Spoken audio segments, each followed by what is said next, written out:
Hey y'all. Hey.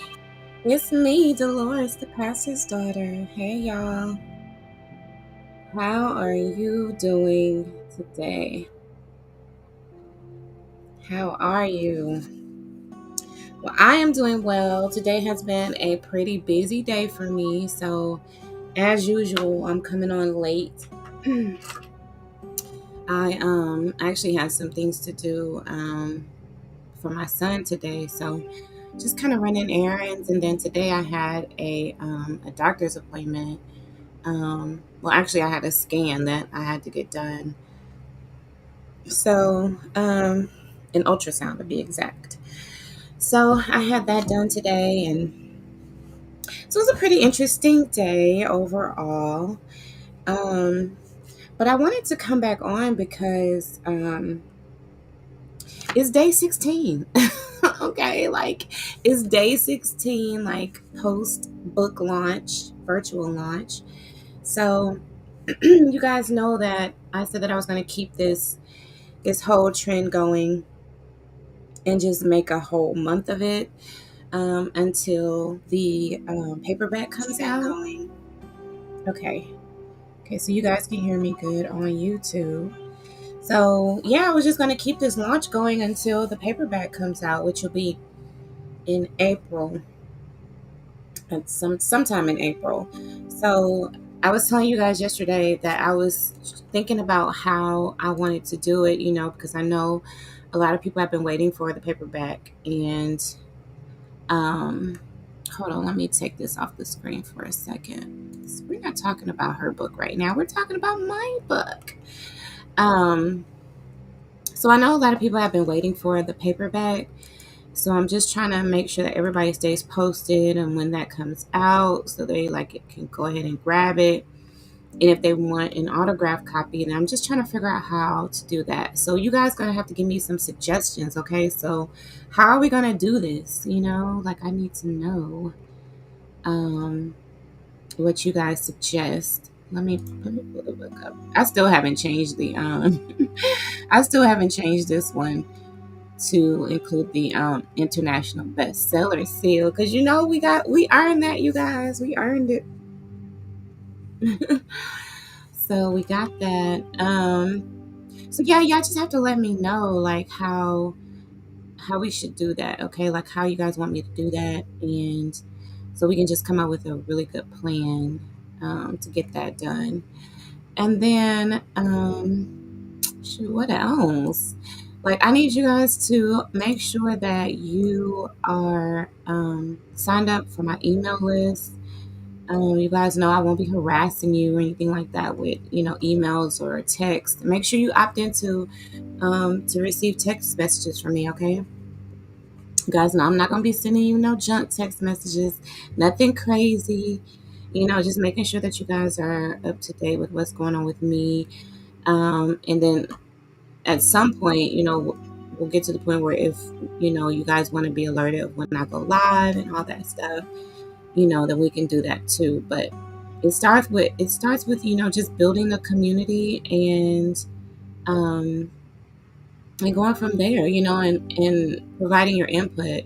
So I think one really good thing about this is, I'm just getting started really, you know, and so I have a lot of flexibility with my channel and how I want to do things.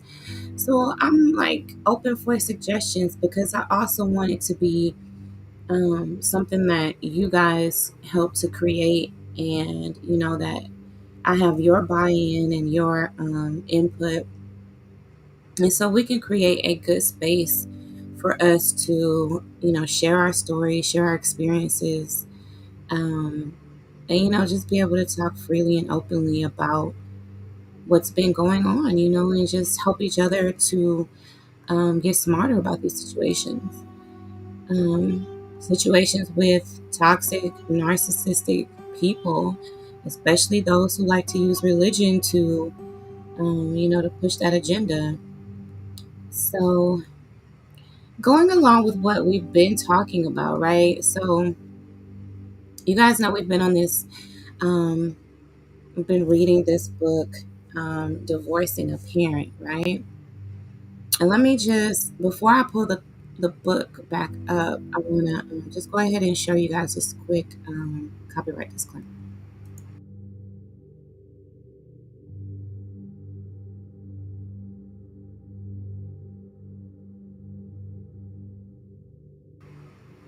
Okay, so that was our copyright disclaimer because you guys know I've been wanting to just work through this book and really just work through the process of making an informed decision about ending the toxic relationship that I had with my father, right?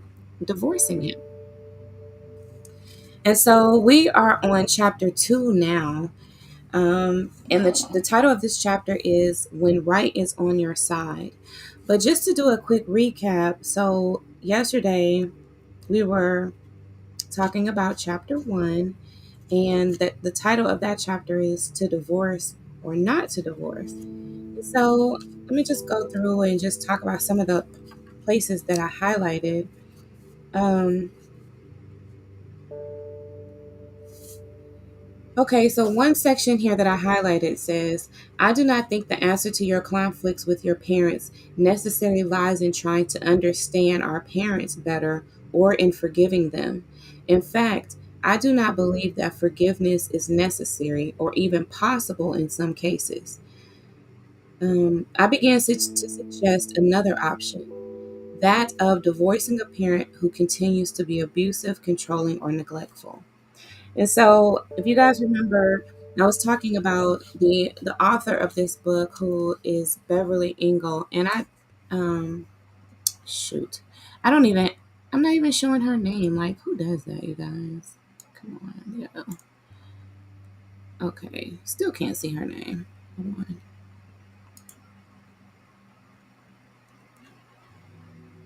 We still can't.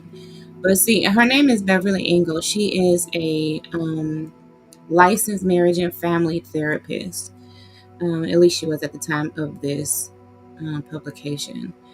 So she's been talking about her experience with divorcing her mother and also with helping other people through the process, people that she has counseled throughout the years. And so this is one of the suggestions that she came up with is like, when you're finding yourself at this, place in your relationship with your parents, you can consider divorcing them, and then not divorcing them, with just, saying that, hey, the only option is to cut them off, and then that's a long term option, but also having the option of it being short term, taking a break, something along those lines, or working towards reconciliation. And so I've been sharing with you all that my intention is not to be divisive. It's not to, cause people to just, go out in mass and divorce their parents. Because people are gonna think that, like, because that's how people are. Like, I've been watching YouTube long enough to know that that's exactly, once people really discover my channel and discover my content and stuff like that, then I'm sure that, those questions will come up. Hey, Yassie. Hey. I'm sure those questions will come up. Like, are you just being divisive? Are you, just trying to cause people to have like broken relationships? And I continuously say, no, that is not what is intended to happen. Now, if that is what happens, then that is what needed to happen. Excuse me, because the person who had to be at this point worked through the process. They did the steps, they analyzed the situation, and they determined that that is what was best for them. So, it is with the intention of raising awareness, of healing broken relationships, and if those relationships can't be mended, then to end them in a way that um, is healing and empowering. Excuse me. Guys, I ate something just before I came on. And yeah, it's still like in my chest. So that's why I keep clearing my throat. Excuse me. And so that was a section that I highlighted there. And then just moving forward, there was another few sections in here that I just really felt were um they were just great. Like just really empowering statements that people just need to know. Um, like here I highlighted forgiveness is difficult and sometimes impossible. And then there's another section here where it talks about how your needs are important. And then she's another place where I highlighted is to divorce a parent is to make a strong statement that you are terminating the relationship as a way of taking care of yourself. See, like when you think of it that way, it's like, okay, now I understand that this is not about, being angry. This is not about revenge. This is not about punishing anyone. This is about doing what is best for me, best for, my healing. And so then remember, you guys, we went through this exercise of listing good and bad qualities, right, of our parents. Hey, Brittany. Hey, ladies. How are you? I'm so glad you could join me this evening. See, I'm not the only one who's up late. Um, okay, so um, did y'all want to join the panel? Y'all let me know when y'all ready to join. Remember we talked about this yesterday. Let me know, honey. But see, okay, so we were working through the exercise of listing the good and bad qualities. Y'all remember that? And then we went through these positive and self-affirming, and then the negative and self-defeating reasons for divorcing a parent. So remember, we went through all of those and determined like which ones would be wrong in terms of the reason why you're doing it. Okay, you said you at work. Oh, well, thank you for listening to me while you at work. Oh, when I'm off, be glad to. That is awesome. Thank you. Just let me know, honey. I just want to reiterate so you guys know that you're welcome. Okay, so that's all. No pressure or anything.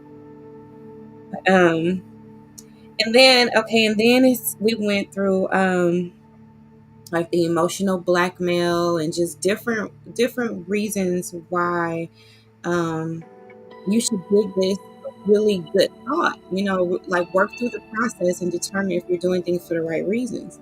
And remember, she said the reason why you should do this is because if you're doing it for the wrong reasons, then you're actually further attaching yourself. Remember? So when you think about it like that, then you're like, okay, I can't let my anger take over to the point where I'm not being critical and where I'm not really thinking through this process.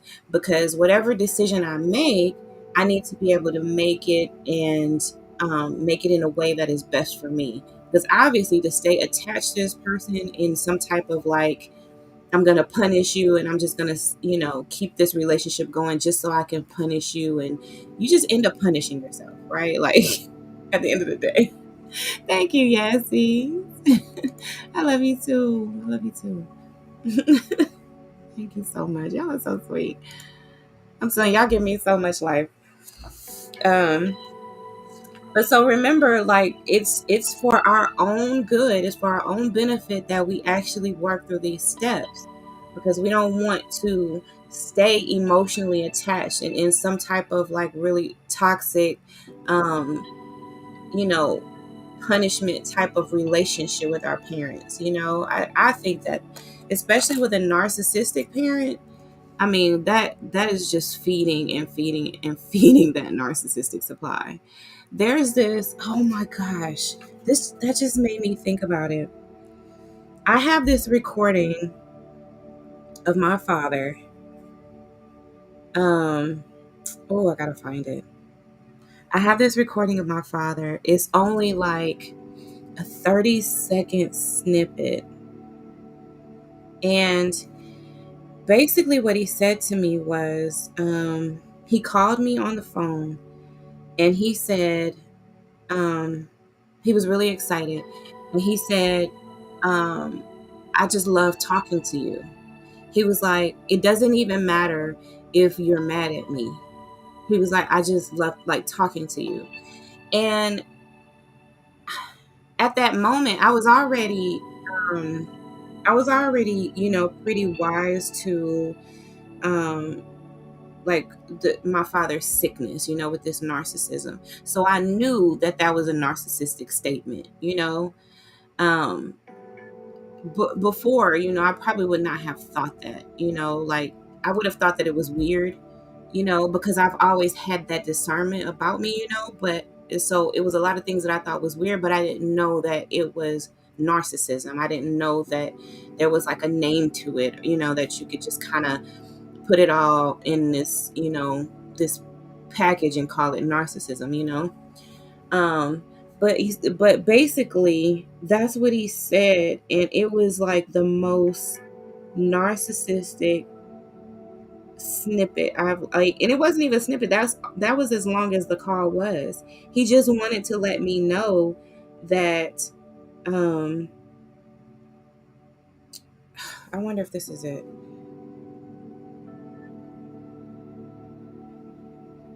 Hold on, y'all.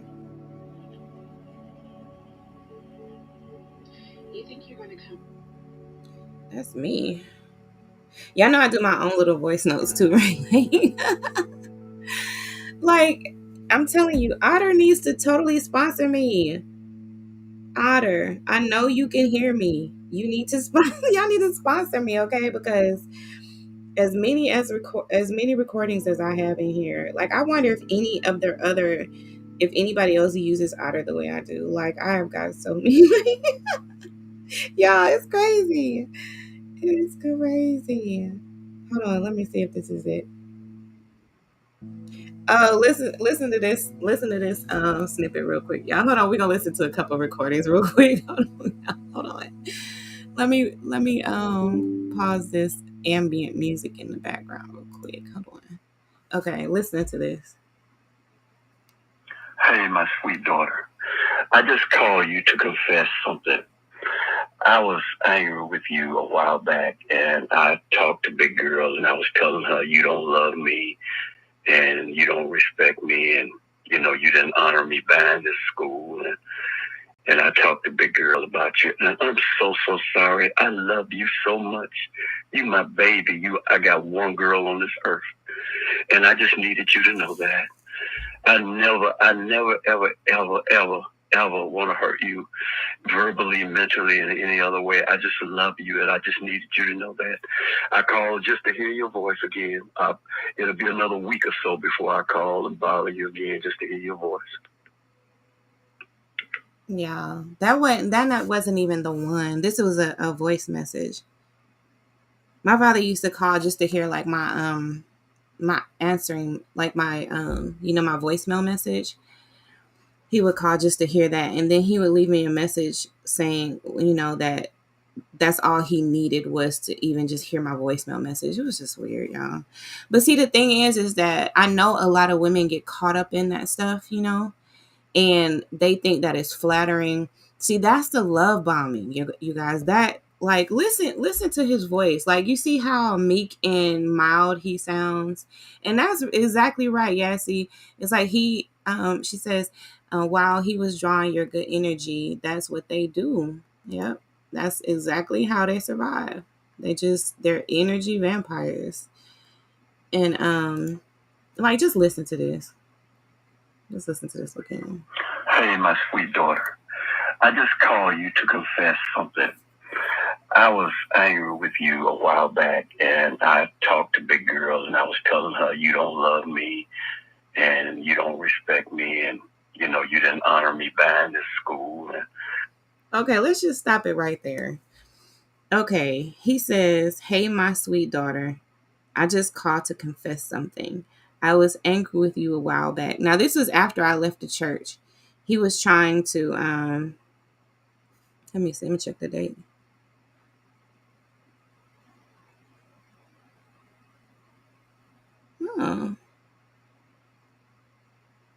don't even know what date it was, but I know this was after I left. Um, and see, what's crazy is that he said I talked to Big Girl. Now, the lady that he calls Big Girl was one of the ministers in the church, y'all. And he, like, I used to be so angry with him over that. I was like, stop calling her that. Because, I mean, obviously, you know that she was, heavy set.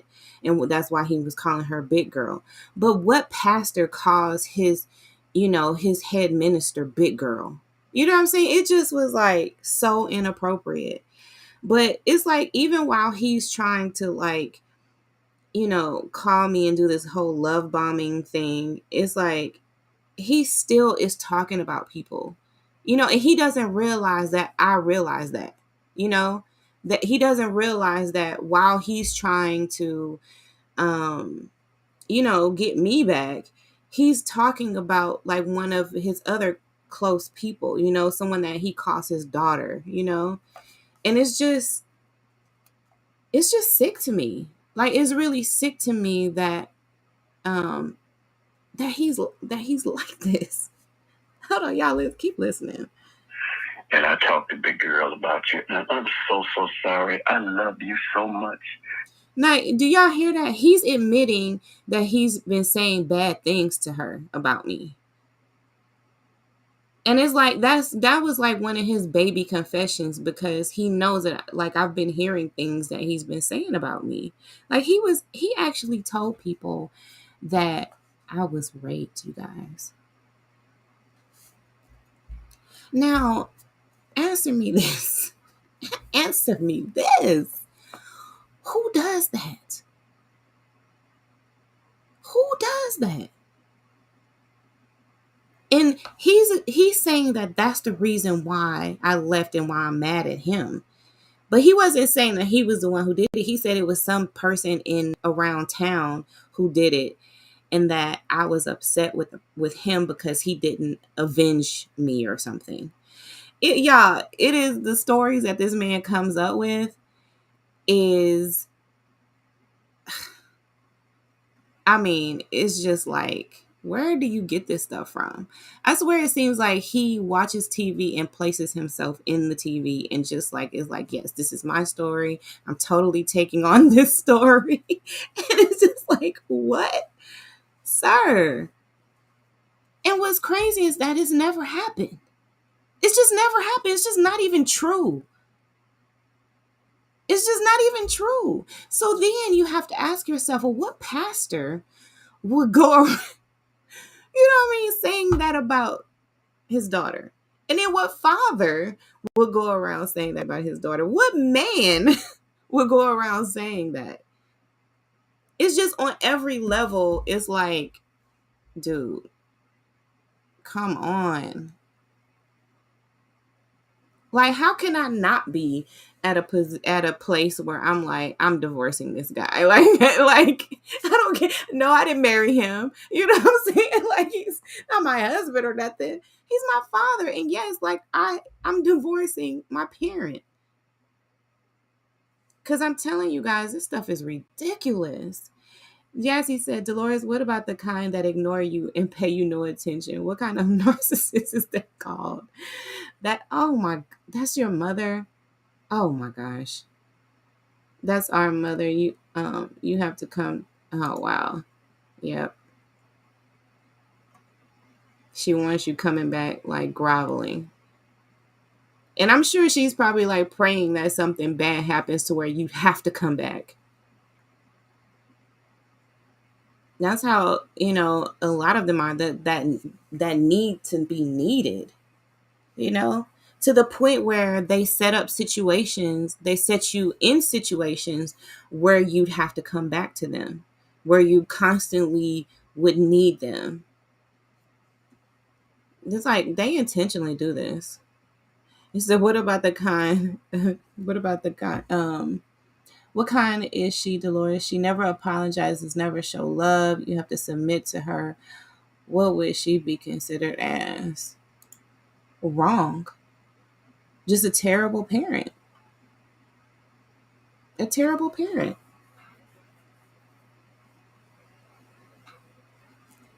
And see, that's the thing. It doesn't even matter what we call them. You know what I'm saying? Like, we can call them devils. You know what I'm saying? Like, we can call them anything. We can call them narcissists. We can call them toxic. It don't really matter. The point is like what they do to us, how they make us feel is like, why? I find myself asking that question more than anything, but you're never going to really come up with a good answer. It's never going to really just make sense. It's like it's always going to leave you with more questions, more whys. Like, but why though? You know how like a kid is like, but why though? But why? But why? That's how you're going to like be with a narcissist. But why? Because they just are. It just is what it is. Oh, it just is what it is with them. But listen though, listen to this. You my baby. I got one girl on this earth, and I just needed you to know that. I never, ever want to hurt you verbally, mentally, in any other way. I just love you, and I just needed you to know that. I called just to hear your voice again. It'll be another week or so before I call and bother you again just to hear your voice. Y'all, this is the thing. I think, and I probably shouldn't be this way, but I have a lot more, I think I have a lot more grace towards females who are narcissistic than males who are. I don't know why. And I shouldn't. I probably shouldn't. But I just, whenever I see a female narcissist, I'm like, okay, where's the man? Where's the male narcissist behind it? You know, like it to me, a woman does not become narcissistic unless there was a man, probably her father, who created her and made her that way. I don't know. Like, let's just call it a theory. Okay, let's just call it a theory right now so y'all don't hold me to anything. But that's really what I think. I'm like, okay, where is the man behind it? I really feel like narcissism and this type of toxicity like this is really, really running rampant among men. And I don't know if it's just my worldview right now because, I am African American, black, you know. But it does seem like in the black community is worse. It just looks like that right now. I don't know. I could be wrong, you know, but it really, really looks like that. Like it's really running rampant. And you really can't even tell the difference between a preach and a pimp. If you stand them side by side, they're saying the same thing and they look the same and they dress the same and they act the same. Like it's just like you can't really tell. And I watch a lot of YouTubers too. I watch Cynthia G, and I hear the things that she's talking about. And you guys, like, she's also talking about my father. My father, he fits into that category. And the women that were in the church, they fit into the category of black male worshipers. Like, it's just true. Brittany said, totally in agreement with you, mostly men. And then if you see a woman, it's like, okay, where is the man behind it? Like, what did her dad do? What did her father do to her?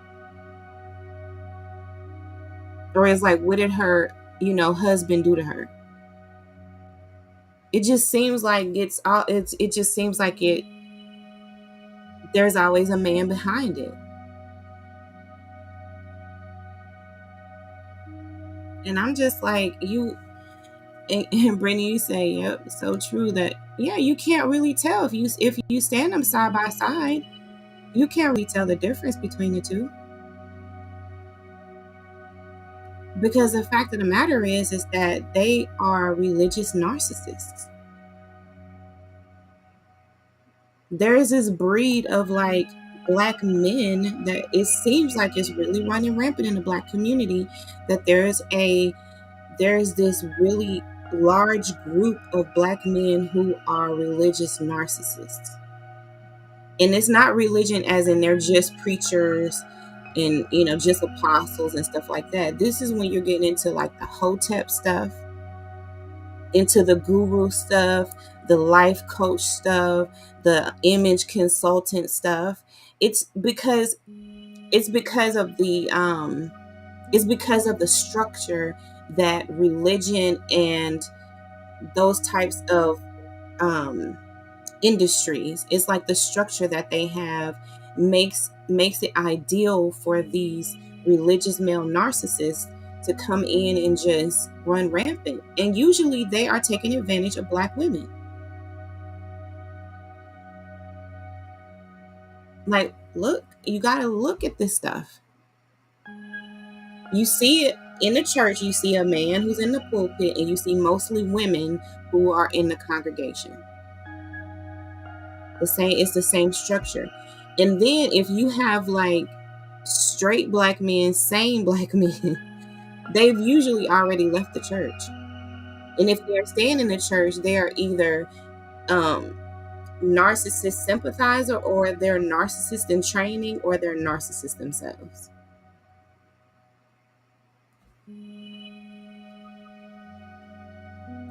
My father fits right into this same category. But the thing is that women think, okay, well, if this stuff is going on in, out in these YouTube streets and in the community or whatever, I'm just gonna go into the church, and then it's gonna be safer there, because these guys are in the church, but it's not. And what you're finding now is that the men that are left in the church are down low, right? They have not come to terms with their sexuality. They are angry. They are very angry because they're not even living in their truth. So they're angry at every woman they come in contact with. So it keeps coming back to like these men who stick to some type of the ideology. That's what it is. It's like these ideological narcissists, but they cling to religion because like that's what our whole culture is built on. Not, and it doesn't necessarily have to be Christianity. It could be Muslim. It could be whatever religions are out there, whatever denominations. You got the Kojic, you got the apostolics, and all of that. Like, people are saying that some of this stuff that is happening is common among certain denominations. How, you guys? How is this possible? Brittany said, oh my gosh, life coaches. We had one, he hated women. Exactly. But they don't mind taking your money, though. They take your money, they take advantage of you, and they give you bad advice. And never actually speak to the issues, that the underlying issues, the core issues that exist. Yeah, he said, yep, narcissism in training. Wow, I never thought about that one. Yeah. Because the ones who know better have already left the church. Think about it. The men who really know better, they're not there because they're not going to serve under a narcissistic pastor, because they can see like this dude he's trying to sleep, probably trying to sleep with my wife, trying to sleep with my daughters, men who like they see like the ones that are good, but it's so few. It's so few that I really believe that the good ones are. I think that they're just outnumbered, and they're looking at the situation like, sure, well, what are we gonna do? And we're looking at them like, well, wait a minute, what are you gonna do? You're the man, so you need to police other men up. And they're looking at us like, well, we all birthed them, you know. And we're like, and then Cynthia G was like, well, let's stop birthing them then, and then they get mad about that. So it's like, come on.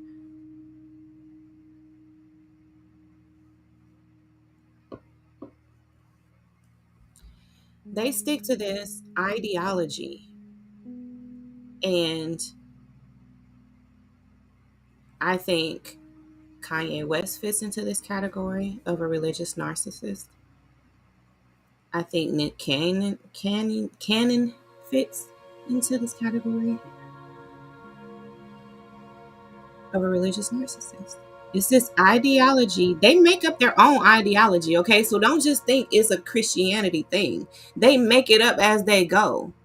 I mean, think about it. They've taken stuff from Christianity. They've taken the most toxic crap from Christianity. They've taken the most toxic crap from the Muslims. They take the most toxic crap from from every religion. And then they just put it all together and just make their own religions.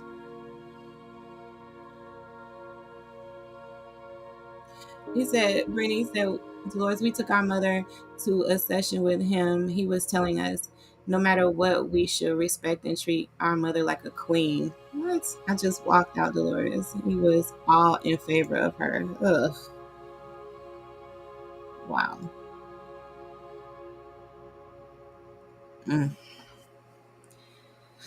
See, there's just no help. It's just no help at all. And they don't even realize, or either they don't care. And that speaks to the narcissism, is that they think that they are so smart that they can really help you. Like, yeah, I'm helping, but you're not helping. You're not even educated. You don't even have the wherewithal. You don't even have the common sense, to be honest with you. Because if you had common sense, you just go ahead and live in your truth, and then just, and you wouldn't be walking around here angry and taking out your lies on other people, on your children, and on your spouse. You said once she got done telling how spoiled she made us and the good life oh my God, she gave us, he didn't hear nothing else from me. And yes, wow. So that's all she had to do, was just be like, I did this and I did that. See, my father was like, I had y'all all overseas. Y'all was all in Germany. But dude, like, you're like, what do you mean? Like, that wasn't what we wanted. We didn't ask for that. You guys know we went to Germany because my father he was in fear for his life. We escaped to Germany. And in order for us to get there, like, he told us that, we might have to come up with a different identity. So he was like, well, y'all just come up with some other names for yourselves, because we might have to change our identity. So it's like in my young mind, it was like, this was like scary. It was scary as hell. And it was like, we moved so much, and sometimes we like leave in the middle of the night, or we leave and leave places, homes and stuff that was fully furnished and stuff. It wasn't even like we properly left and moved everything. So in my young mind, all of that was traumatic. Every move was traumatic. But he likes to say, well, I had you all overseas, you've been all, and it's just like, no, like, that wasn't the joyous experience you're trying to make it sound like it is. I would have gladly just stayed here to not have all of the fear and the uprooting, every few years. He said, it seems we were two ungrateful grown women. Oh wow. Oh wow. Girl. First of all, I'm sorry. Ugh. It's just, that's crazy. And how do you even get to a place where you can really like process everything that has happened to you over the course of your life, and where you'd like to, take your life moving forward, And it's just like, to be robbed of that experience, to be basically, yeah, to be robbed of the experience of being able to process your life and determine what is best for you moving forward. Oh, man. He said, get over ourselves and forgive her and love each other. I never went back to a session. Good. He had hooked, um, she, she had hooked him 10 minutes in a room with her. And you don't know about narcs. Oh my gosh. And they can do it so easily. And you know what's crazy is that the way they study people, the way they study like your mannerisms, you would think that they would just use those skills for productive reasons, you know. But no, they just use it to study you so they could get over. Just wow.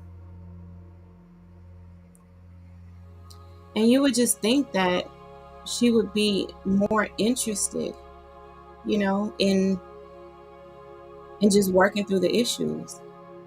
When you are especially an adult child of, and I would probably say a child of, period, no matter what age you are, you wonder why um, they make things so difficult.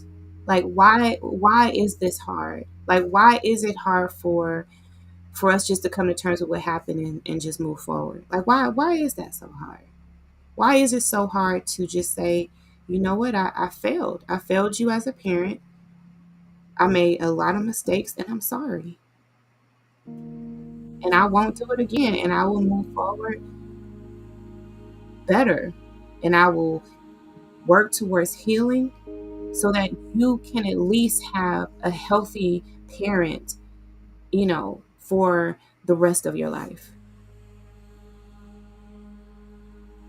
It just doesn't seem like it's that hard. I mean, like I told you guys that I've been dealing with my own, challenges here lately with parenting. I have a teenage son, and I have an adult son who's, moved out of the house now. But I'm feeling like all of the challenges of having a teenage son.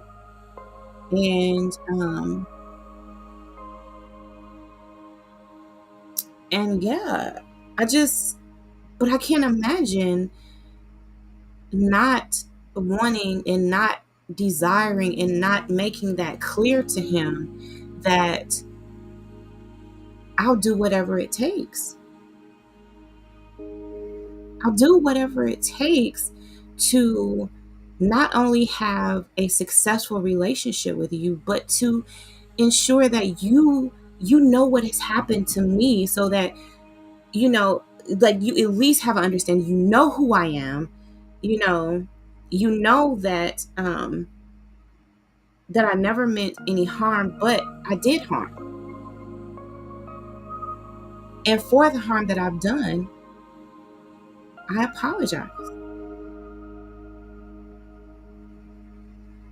And I love you. And I'll do whatever it takes to be the healthiest me, the healthiest mother that I can be. It just doesn't seem that hard. I mean, true enough, actually putting your action with it, like you're going to have challenges.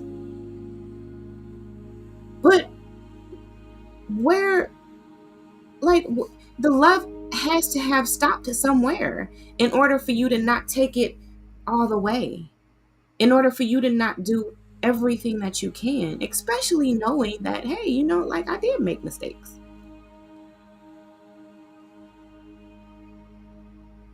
I don't, I don't know. It just doesn't seem like it's that hard. But, I guess for some it is. For those who don't desire to do it. And at the end of the day, that's what it is. And that's what we have to realize is that there are some parents that really just don't desire to do it. They don't desire to work things out. They don't desire to acknowledge their trauma and work towards healing their trauma. They don't desire to acknowledge the trauma that they've caused you and to assist you in your healing. There are some who are like that.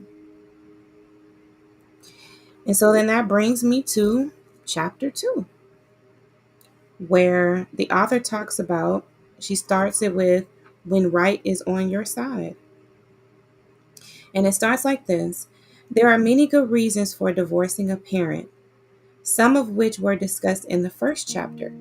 In this chapter, I'll explore some specific reasons for divorcing a parent, although obviously I cannot list every good reason that exists.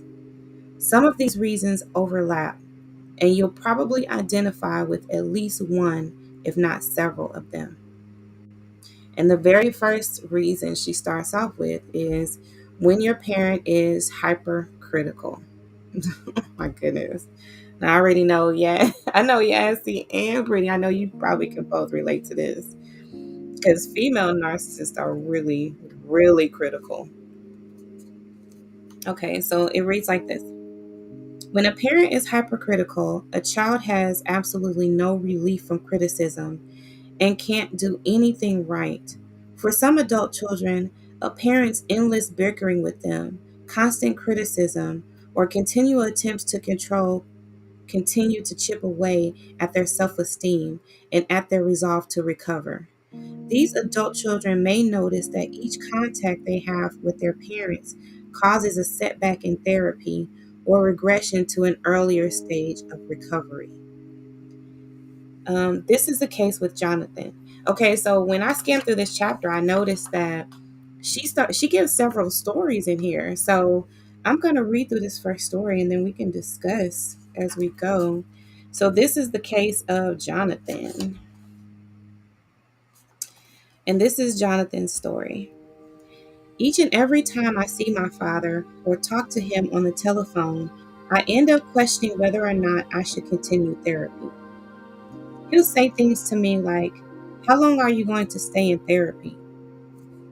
You've been going for 2 years now. Excuse me. Don't you think that if it was going to do you any good, it would have by now?" That is so, oh my God. It's not funny, but that is so dirty. Oh my God. Like, I can just imagine them saying, like, I'm just gonna put my own spin on it, y'all. I'm like, how long have you gonna stay in therapy? You know, you've been going for 2 years.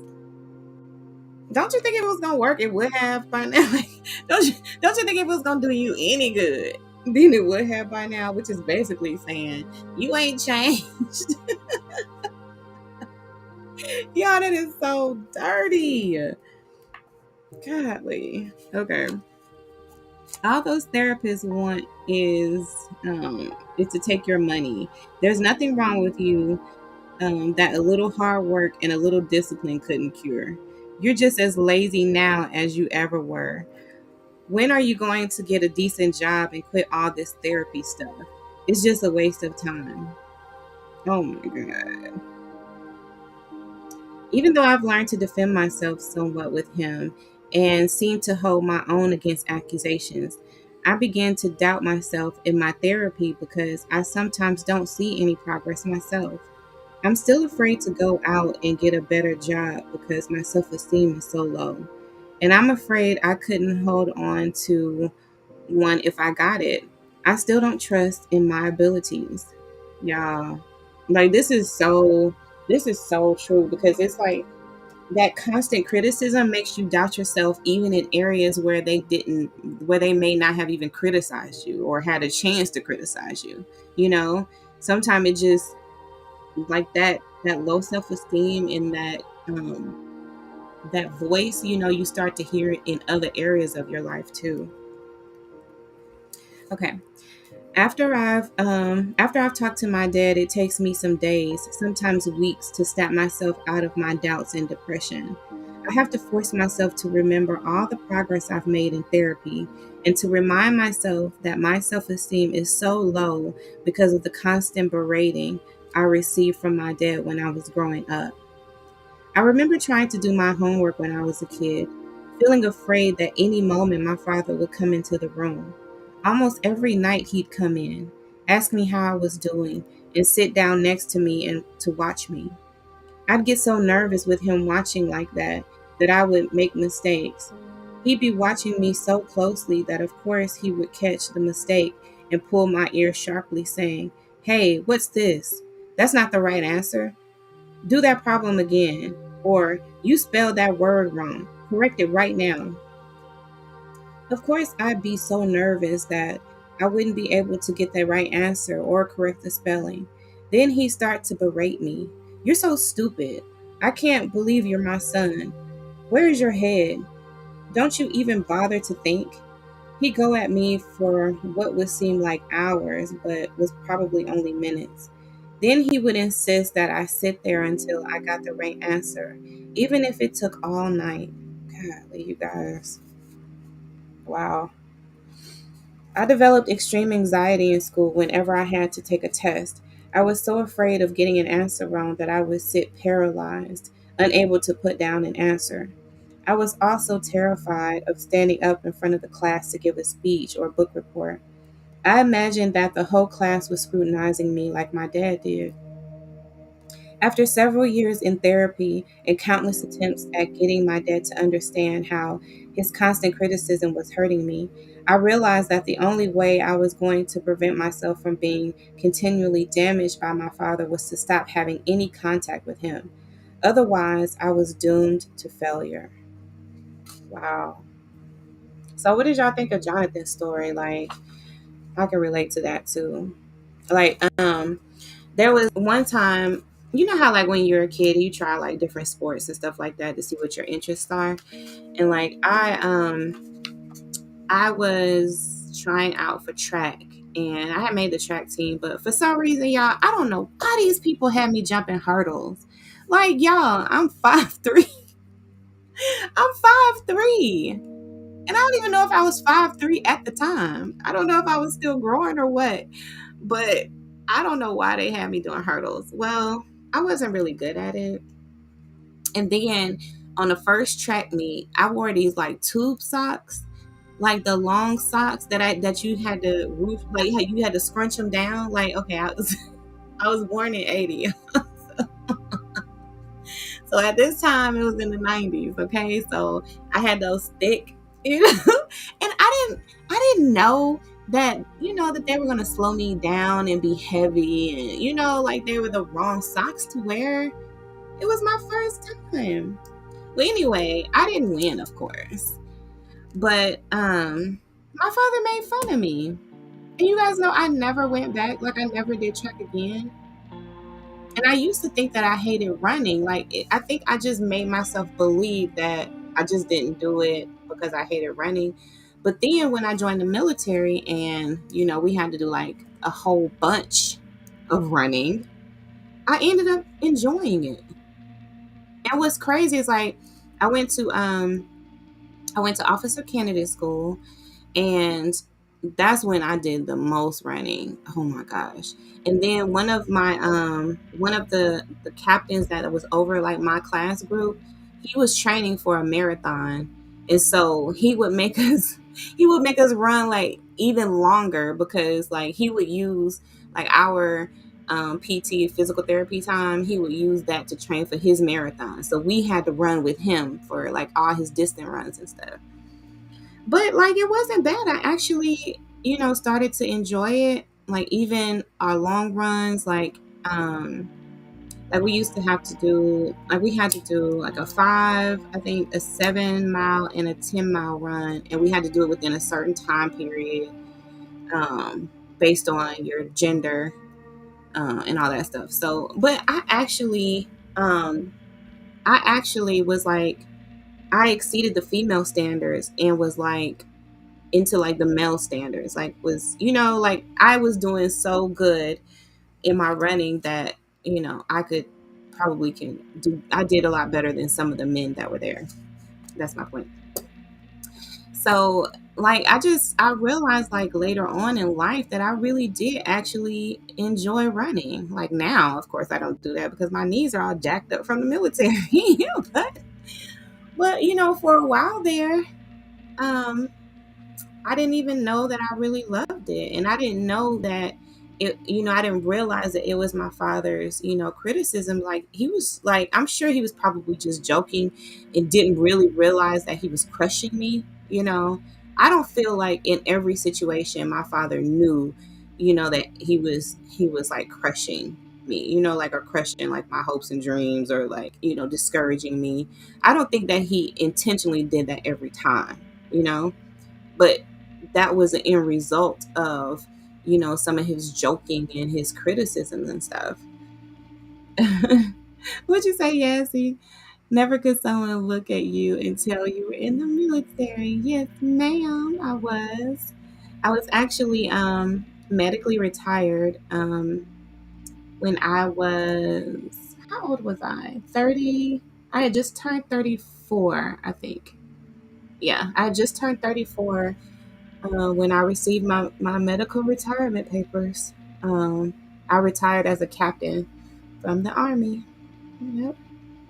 I ended up getting sick when I was in the military. And this is, also part of, the story that I tell in the book and stuff like that, because when I got sick, my father asked me to move back to Alabama. At the time when I got sick, I stayed at Fort Gordon in Georgia, in Augusta. And I actually really liked it there. I had a cousin that stayed there, my father's cousin. She's older than me, but like, she's super cool. Like, we hang out, like, like we're the same age cousins. And then I had found a church there, and I made friends with people um, who stayed on posts and stuff like that.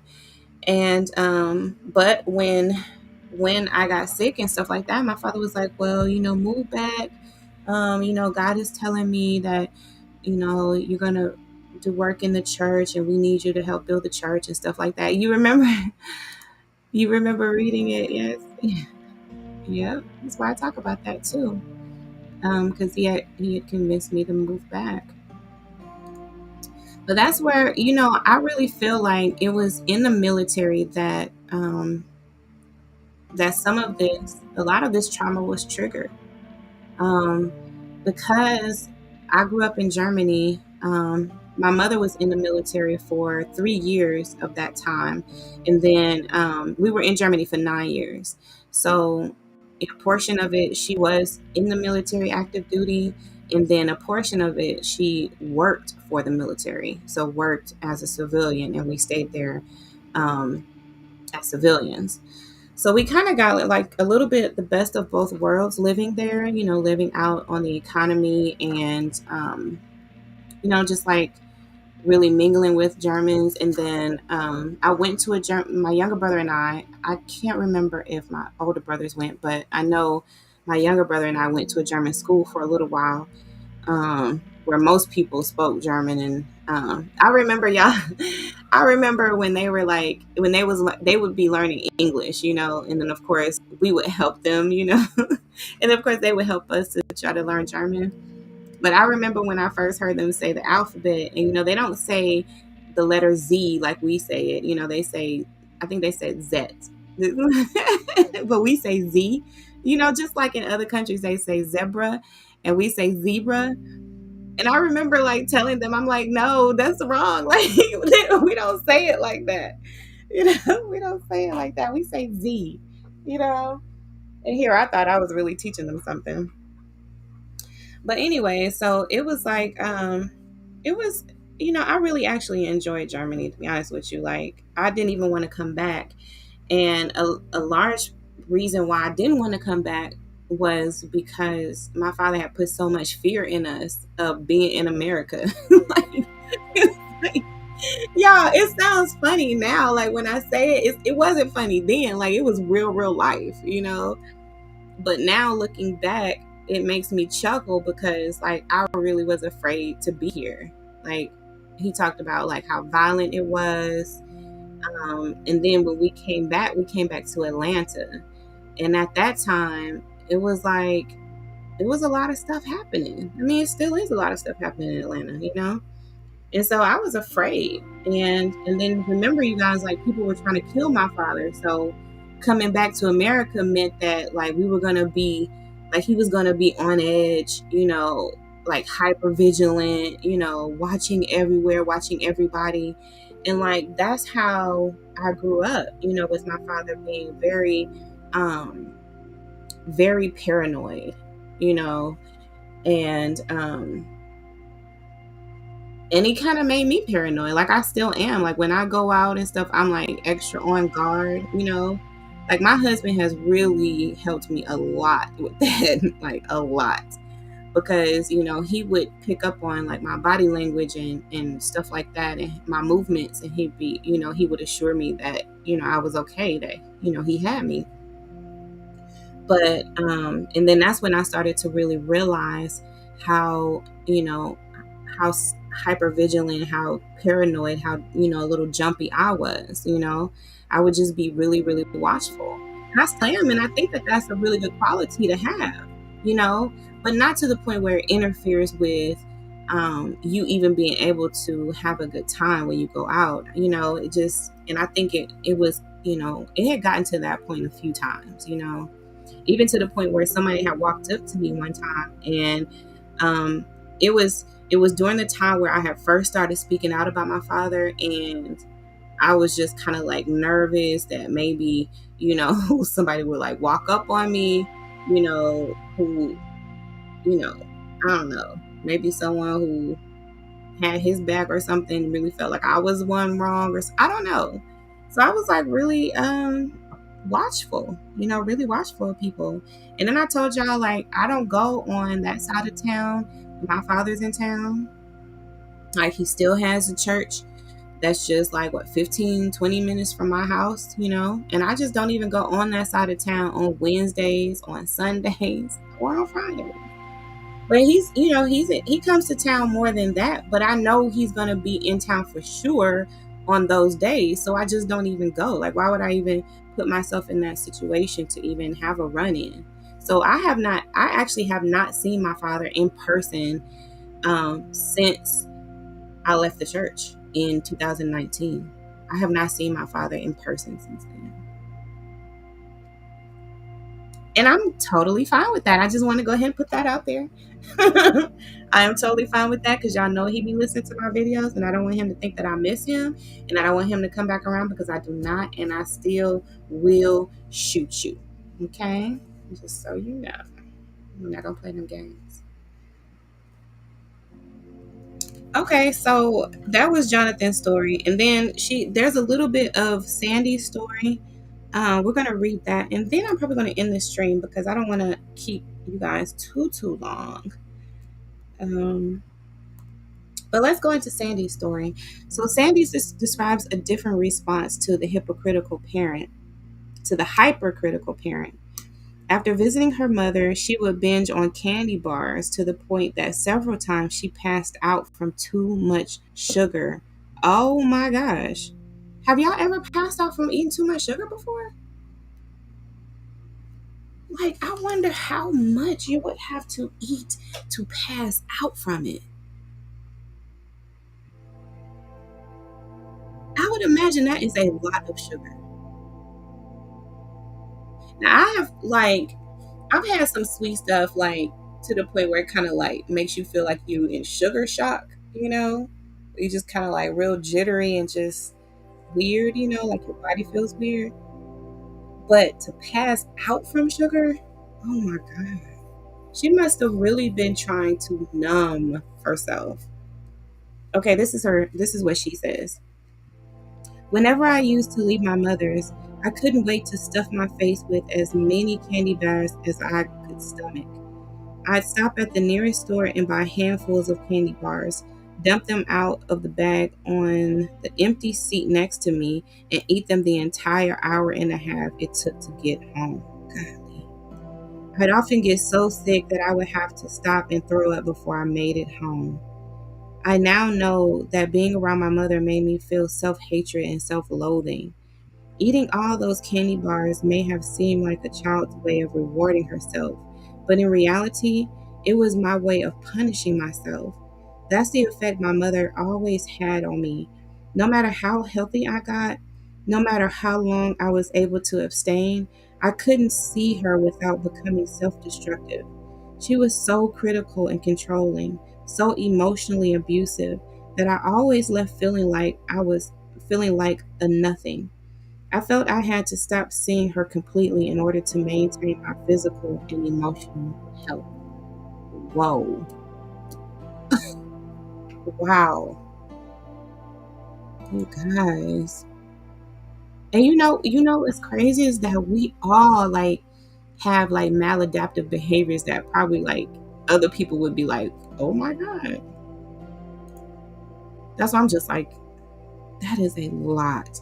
That is a lot. Brittany, I'm like, that is a lot of sugar. Ooh. And then she have to pull over and throw up before she could even make it home. And that was just an hour and a half drive, y'all. So imagine how fast she was eating them too. Oh my God. That is crazy. That is crazy.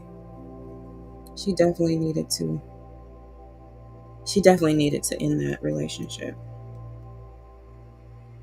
Mm-mm-mm. Let me read just a little bit more. When your parent is manipulative and controlling. For years, Tony had been allowing his mother to manipulate him, even though he had been trying hard not to. He had expressed a lot of his anger toward her in his therapy sessions and had cut off most of his ties with her. He saw her only when absolutely necessary, and he told her little things about his feelings. Even so, he still found himself being manipulated and controlled by her. Every week, Tony's mother phoned him to invite him for a Sunday dinner. She would say that she missed him and that Sundays were especially difficult for her without him. If he told her he had made other plans, she would become cold and hang up. But that was never the end of it. Later on in the week, she would call him and tell him that she was very lonely, that no one ever visited her, and that she missed him terribly. Finally, out of guilt, he would give in to her. After much therapy, Tony ultimately became better able to resist her ploys, and he felt quite proud of himself. But his mother wasn't about to give up. One evening, she called to tell him that she was desperately ill. It just so happened that Tony had a very important awards banquet to go to that night, but his mother really did sound sick. And when he asked her if she had called the doctor, she said that she thought she needed to be hospitalized. Tony went rushing over to her house, finally expecting her to be deathly ill. Excuse me, fully expecting her to find her deathly ill. Instead, he found her all dressed up with the table set for an elaborate meal. Tony was furious. Man, you have got to be kidding me. Oh my God. Y'all, okay, so he's thinking she needs to be hospitalized. He goes rushing over there, thinking that she's about to die. And she's over there dressed up with the table set. Oh my gosh. Tony was furious. How could you lie to me like that? He demanded. She told him that if she had to lie, she would, that she would do anything to get her son back. Tony stormed out of the house and hasn't been back since. Unbeknownst to him, it turned out that Tony was to receive an award that night, but he wasn't there to accept it. It seemed very symbolic to him. All my life, my mother's needs came first. I really wished I could have accepted that award in person, but instead, I was taking care of mother again. I vowed it would be the last time. Y'all, oh my gosh. Oh my gosh. Do y'all understand like the rage I would feel? Like, are you serious? That takes the whole like crying wolf thing to a whole other level. Like, wow, like she actually did it and made him miss an important event. Mm. And then doesn't even feel bad about it. She probably didn't even, she didn't even apologize. She said, I would do it again. She said she'd do anything to get her son back. She'd even lie to do it. If you gotta lie to do it, it ain't right. Yes, he said, wow, poor girl. He said, what the world? Yes. These stories let you know you are not alone. Exactly. Like, these jokers are really serious. Like, y'all really be doing this type of stuff. Yep. Definitely. Definitely not the worst. But still though, we can't get into a comparison trap though. Okay, so yeah. You definitely realize that, people have had it bad. But also keep it in perspective, that everybody has to do what's best for them given their situation and and their needs.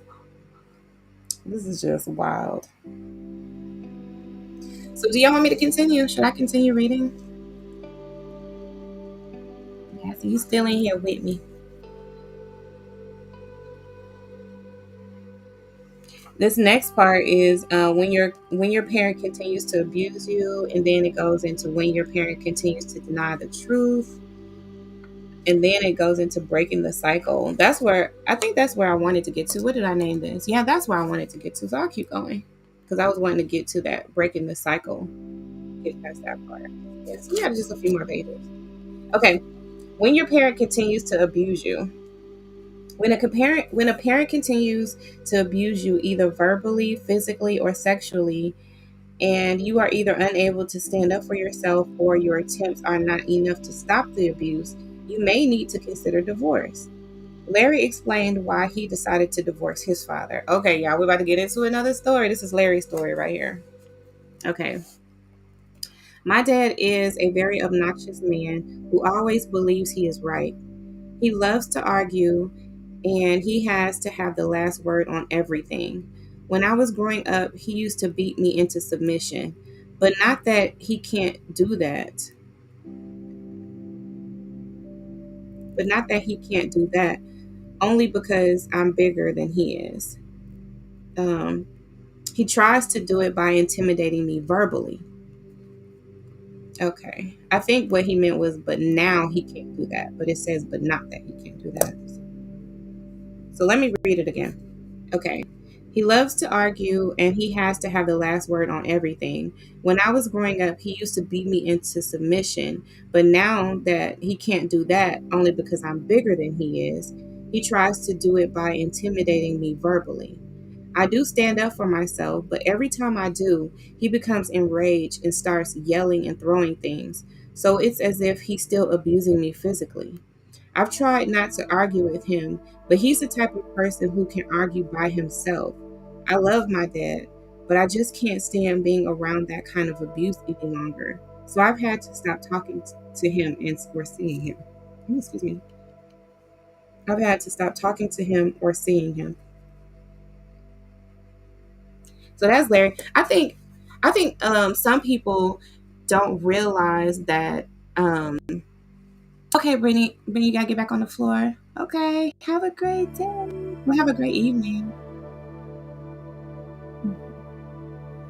Um, okay, and then I think that some people don't realize that when people are um like vandalizing things around you, like let's say punching a wall, throwing things, breaking your stuff, or you know, slamming doors, like that is a form of abuse too. Like that's them trying to intimidate you, to terrorize you.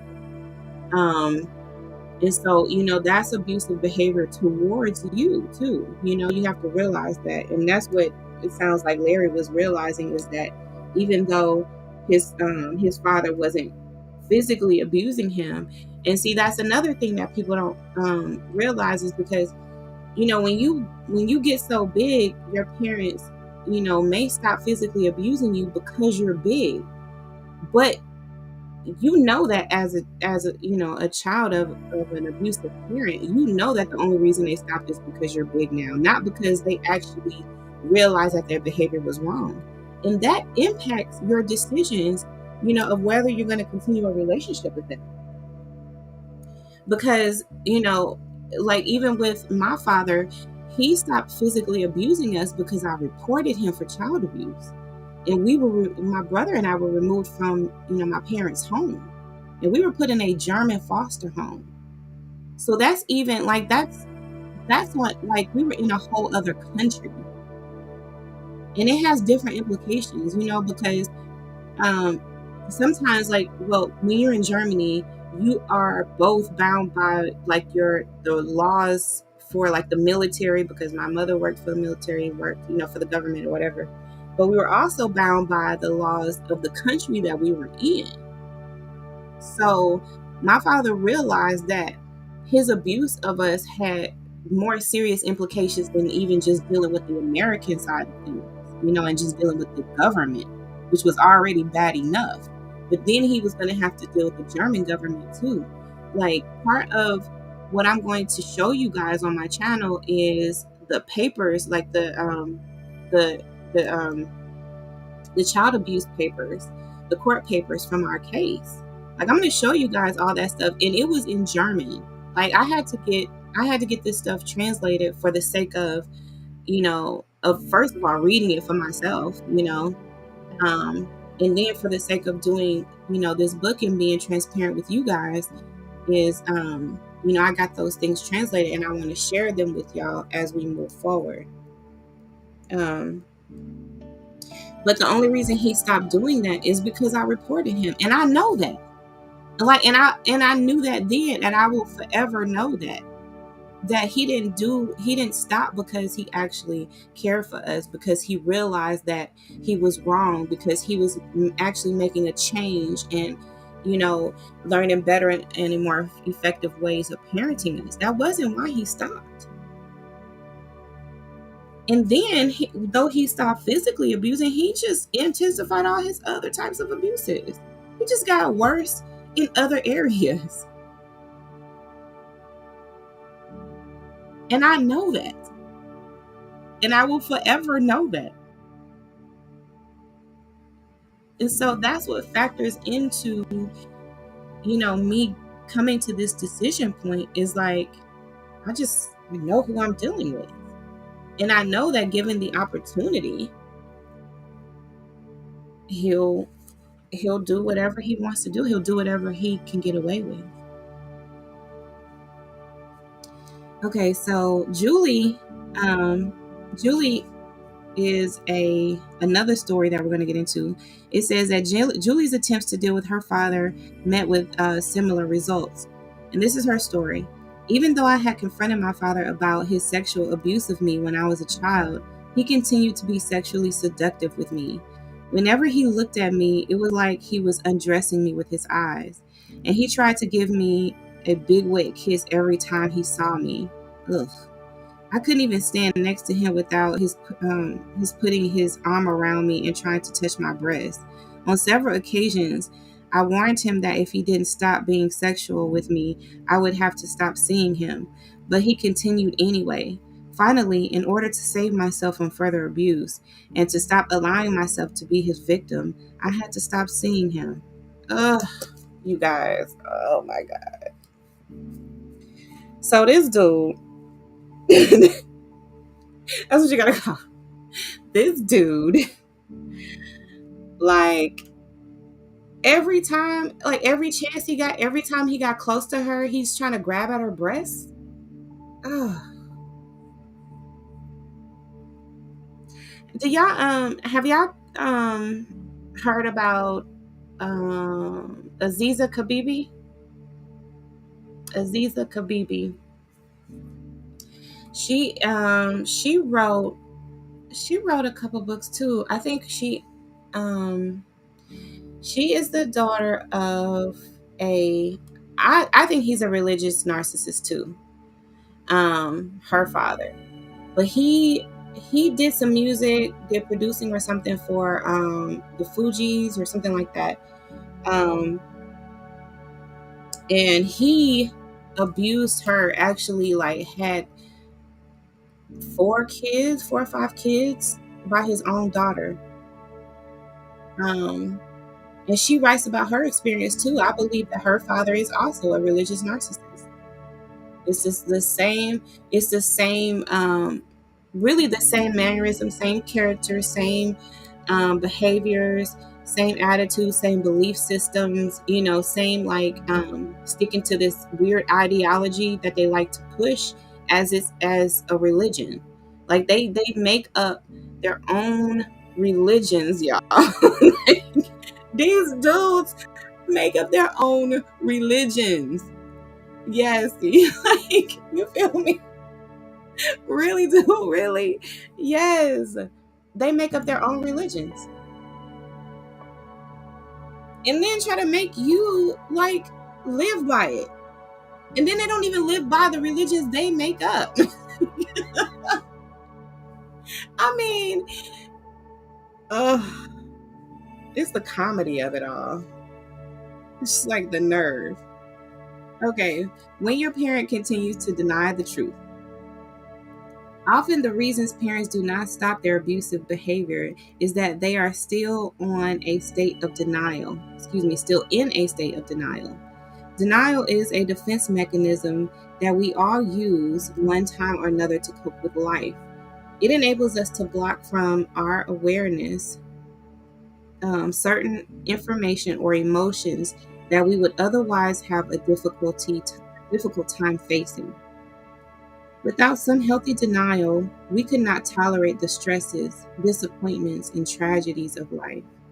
Some people, however, have elaborately sophisticated denial systems that enable them to block out any unpleasant information or feelings. Yeah. They have elaborately sophisticated denial systems, y'all. I'm going to highlight that, okay? Because I have to use that whole statement. Elaborately sophisticated denial systems. Like, yes, honey. Okay. And it enables them to block out any unpleasant information or feelings. While in healthy individuals, denial can serve as a temporary stopgap, a way of avoiding the truth until they are strong enough to handle it. In unhealthy individuals, denial tends to be all-encompassing and more permanent. Such people find it impossible to face the truth, either because they feel very fragile and fear that they cannot handle it, or because they simply do not want to face the consequences. Y'all, doesn't that say a lot?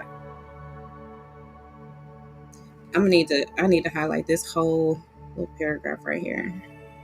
Okay. Because see, we think sometimes that people just they can't handle it. They just their ego, they just can't he's just in denial. He doesn't want to face it. Sometimes people really just choose. But in either case, like what difference does it make with how we ultimately end up feeling, like how we ultimately end up being treated? It just at the end of the day, it doesn't really matter to that point. I guess it helps us to put the whole story together, to make sense of the whole situation. But, you know, whether they're too stupid to realize it or whether they just simply don't want to realize it doesn't really matter at the end of the day. That's all I'm saying. Coming out of denial is an important step in the recovery process for adult children. Unless they face the truth about their childhoods, including the truth about their parents, they cannot fully recover. Because the truth becomes so important to adult children, they become particularly offended by denial and dishonesty. Geneva told me, as long as my mother continues to say that she didn't physically abuse me, I feel negated by her.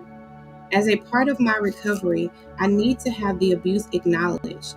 If she cannot admit to what she did and how it affected me, then to be around her is to be living a lie. Some adult children cannot continue to be around parents who are still strongly in denial because it confuses them and causes them to doubt their own perceptions about their parents and about their childhoods. Sometimes a parent's denial is so strong and so contagious that the adult child goes back into denial in his presence. Y'all, I totally understand this. As my father is in such strong denial and has such reasons, for his treatment of us that um I'm not at this point now because I've just had so much, I've had so many recordings that, and it's just like all of that. And I've written, about it so much now. But, before this process, I would still deny, like, not deny, but still have these moments of where I just doubted my reality, doubted what, like, this is like, did I real, this is really real, or did he really mean to, or, um, was he aware? Just like those types of things that um, you end up like really questioning yourself, even though you're like, no, I was there. I know good and doggone well that happened.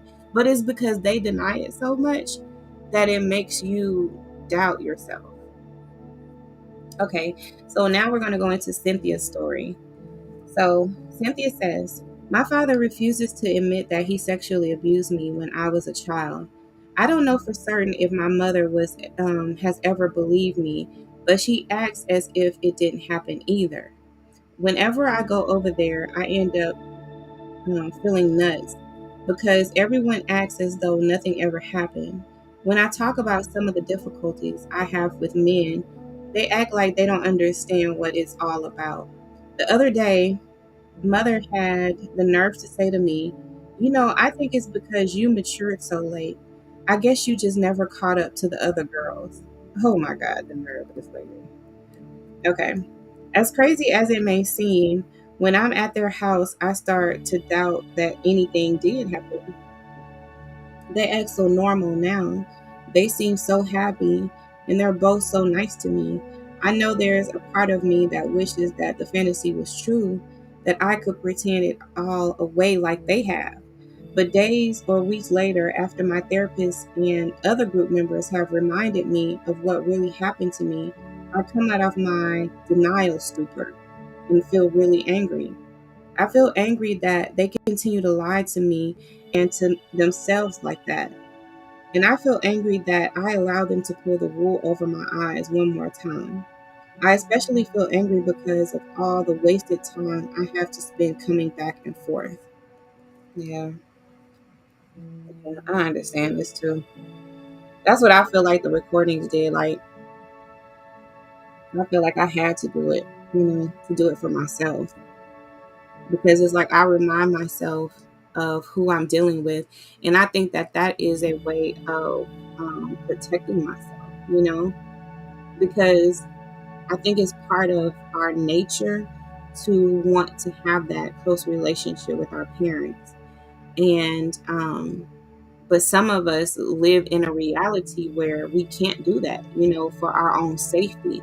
So we have to deny ourselves that urge, that desire that we have deep down to have that relationship. We have to deny ourselves that and remind ourselves of who we're dealing with, that we're not dealing with a parent who is safe. They're not safe to be around. They're not safe to be vulnerable with or to be close to. They're just not safe. And so, although we want that, it just isn't worth it.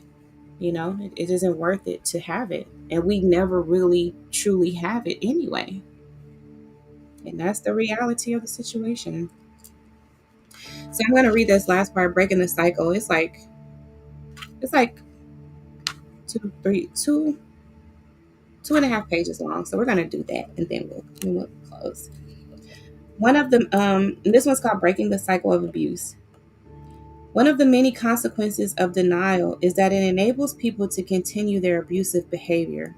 For generations, parents have been abusing their children, and these abused children in turn often grow up to abuse their own children. Because of our increased knowledge about abusive and dysfunctional families, we are the first generation to be able to break this cycle and ensure that we do not pass on this legacy of abuse. When Eric was a child, his father used to beat him mercilessly. His mother ignored it, and Eric never told anyone else about it. So, in some ways, it seemed to him as though nothing had ever really happened. He thought he had survived it well enough, but then he started repeating the cycle of abuse with his own children. Whenever he be Whenever he had been around his father, he would come home and become very abusive to his children and his wife. She finally left him over it. Eric admitted to his group, "I have to say, I respected her for it.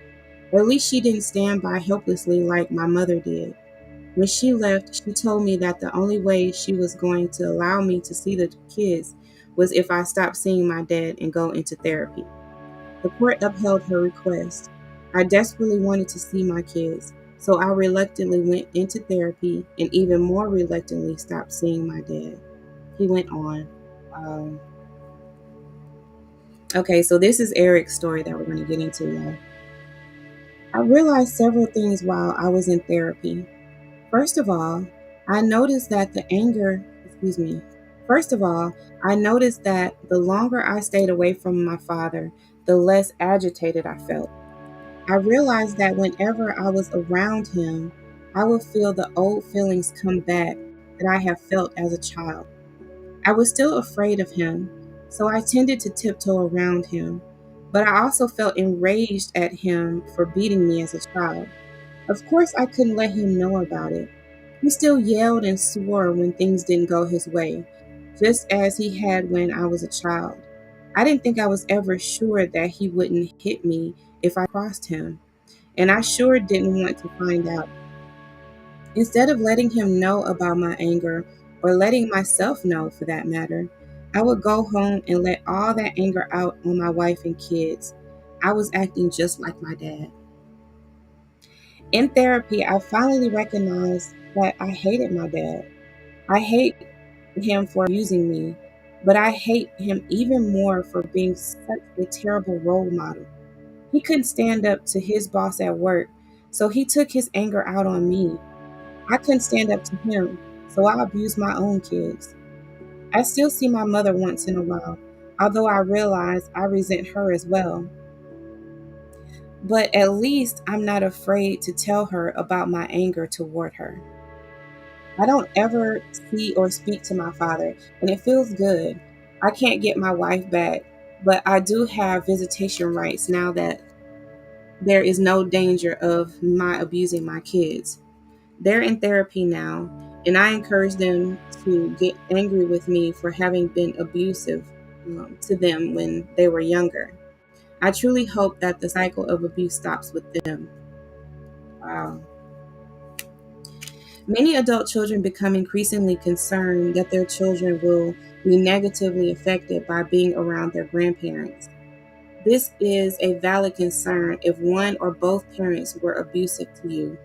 Unless your parents have acknowledged their abusive behavior, received psychological help for their problems, or joined a support group that focuses on recovery from their problems, such as Parents Anonymous, Parents United, or Alcoholics Anonymous, they are very likely to continue to be abusive, not only to you, but to your children as well.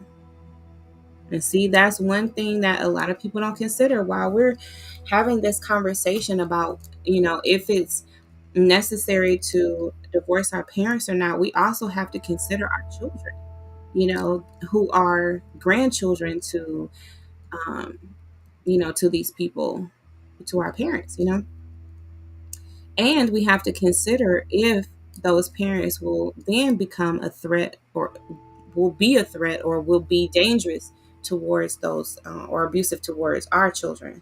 So those are like very, very valid concerns. So this is Adrian's story. And it says Adrian couldn't trust her father with her children. "He had sexually abused me, my sisters, my brother, and my cousin. And even though my mother said she would never leave my kids alone with him, I couldn't trust her to protect them from him. Once, when I came to pick them up, I found my father sitting in the living room watching television with my kids. I found my mother lying down taking a nap, the same thing she used to do while my father molested me. I stopped leaving my kids with them after that, but pretty soon I didn't even feel comfortable having them in his presence at all. I know how little time it takes to molest a child, and it was impossible to follow them everywhere, into the bathroom, out into the backyard, into the garage. I felt like a nervous wreck trying to watch my kids all the time, and it was making them nervous too to have me watching them so closely. My husband and I started visiting my parents without the kids for a while, but I soon realized that I just didn't want to be around people I couldn't trust. I had begged my mother to leave my father several times and she had refused, so I knew that was hopeless. Finally, I came to the conclusion that it was best for all concerned if we just stopped seeing one another. It's funny, but my parents didn't put up much of a fuss about it. I wonder if they were both relieved about not having to risk abusing the kids and not having to deal with me about the abuse. Wow. Oh my gosh. That's wow.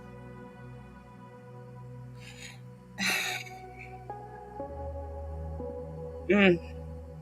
I remember wanting my mother to leave my father too. And like of course I never let my father like babysit my kids or anything like that.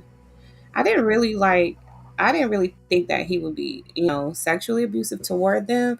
I thought that he would be physically, like he would, hit them or something like that. I thought he would. I don't um I didn't trust him either though, you know. I mean, he couldn't be trusted with any of his kids, so I didn't trust him with mine. Not like that. Only my mother. But as harsh as it may sound, the only way to guarantee that your children won't be abused by the by the people who abuse you is to make sure they are never around them. Experts in the field of child abuse know that a person who is capable of abusing one child is very likely to abuse others as well unless he receives help. The following letter was written to Child Magazine. I am from a family with an extremely abusive mother. I'm a mother myself now, and it is painful for me to raise my children because I have to recall in detail the abuse I endured so that I do not repeat with my children what my mother did to me. Every move I make seems to be guarded, and I feel it is taking much of the joy and spontaneity from the relationship I have with my child. But I am determined to break the cycle of abuse. I want to raise my child to be a loving and kind person with high self esteem. I broke relations with my mother over 10 years ago when I finally realized that she is still as abusive as she ever was. I will never expose my child to her because I will not allow her to abuse my child the way she abused me. Wow. Why is it that really escapes people? Why do people feel like the person who abused them will not then go abuse their children or anyone else? Like why do people believe that? Is that I wonder if that's something that the abuser told them and they believe it. Or if some like where do we get that from? That we are the only ones who we must get that from the abuser. They must make us believe in some way that they won't do it to anyone else but us. That is just us. And that's how they really crush your self-esteem too. Hmm. That's really deep, you guys. And it's really deep how like these things happen and it just kind of like it just affects so many areas of your life and so many other relationships and interactions you have with other people. Um, it almost seems like you can validate it by saying it's for the greater good. Because if you cut off one person to save everybody else, then that seems like a valid reason to. Hmm. But that's what it seems like a lot of these people had to do too. It's like they first have to save themselves from that toxic person, and then every other relationship benefits. Well, that is the end of that part. There's like one, two, three, four. There's a few more pages in this chapter. It's like, oh, there's a lot more pages. Yeah, we have to do a part two on this one. A part two of chapter two. She actually got some pretty long chapters. It seems like they're probably about 20, 30 pages for each chapter. It's jam packed with some really good information. And so far, I am really loving this book and loving like the lessons in it, and the stories that chapter two has, has highlighted has been really good. You see a lot of similarities. There's a couple more stories in here as we go along, so this is some good stuff. Anyway, okay, so we'll just have to come back for part two tomorrow. Part two of chapter two. So y'all already know the status of everything. Y'all know the book is coming out next month, the paperback. And so yeah, I still want you guys input on like how we're gonna do like autograph copies and stuff like that, and just kind of what you guys need moving forward from the channel, as we like progress.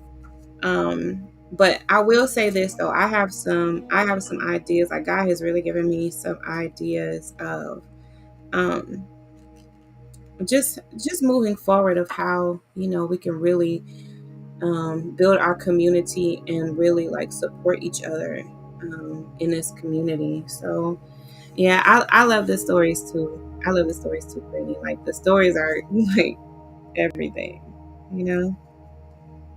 And the fact that she's sharing like some of her experience, the author, and then sharing stories of people that she's worked with who, you know, have been at this position too. So I could totally see, how people who will come into this community in the future, like let's even say like a year from now, you know, and people are really needing this information a year from now, and how better equipped we will be to help them because we've gone through the process. Thank you. And good night to you too, Brittany. And good night to you too, Miss Yassie. I love y'all, and I thank y'all so much for joining me. I'm still trying to come on like earlier in the day, but whatever. I'm just gonna go with it. Let me just be me and just go with it.